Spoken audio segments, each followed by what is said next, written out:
to Morning Coffee. It's your girl Tammy coming at you again today with an encouraging word.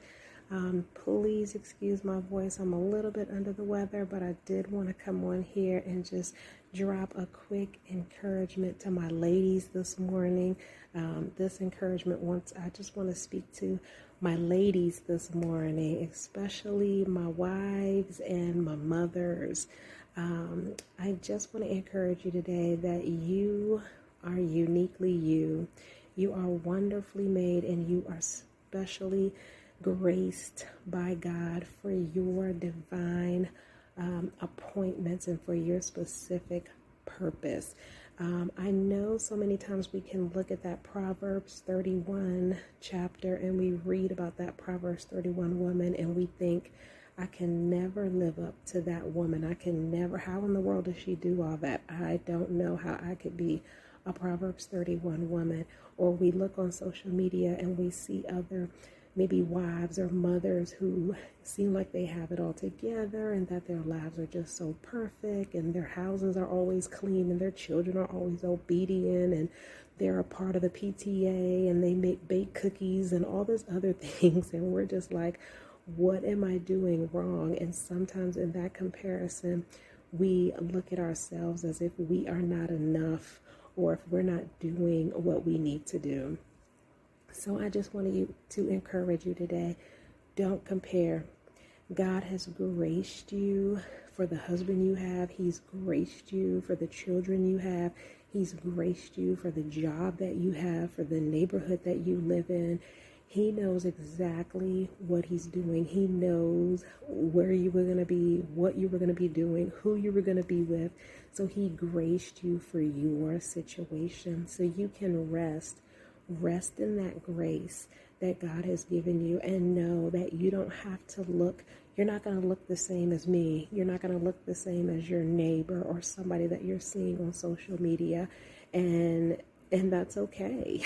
We are all uniquely and wonderfully made, and we're not all supposed to look alike. So if you go to bed tonight and you have a sink full of dirty dishes, it's okay.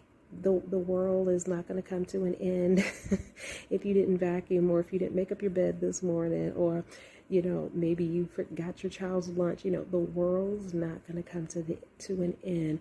Know that you don't have to compare yourself to anybody else. You live up to Christ's standards, and he has appointed you and anointed you for your specific season and your specific situation.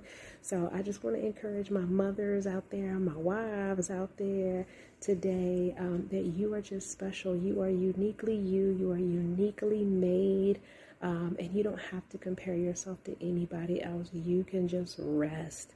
Just rest in who God made you to be. Rest in the situation that you are in. And know that you can find a blessing in that. You don't have to say, oh, well, I'll be happy when, if my life looked like that, I'd be happy. Or when I finally get all my ducks in a row, I'll be happy. No. Choose to have joy now. Choose to have joy in your situation. Choose to have joy in where you are right now. Rest in the present. Be present. Don't rush the future and don't try to bring back the past. Just rest in today. So that's my encouragement for you. In 2023, I do want to go through and do a further deeper research on that Proverbs 31 woman, because I think a lot of times we read that, and if we don't look at the context that it's in, we may look at it the wrong way and just compare ourselves and think that we aren't able to be that Proverbs 31 woman. So that is something that I'm working on, that I want to bring in 2023, to actually go through Proverbs 31 and break that down to show you what it is in the context of the biblical days of that time and how we can apply it to our today. So I hope you have a blessed day today, and we'll talk soon.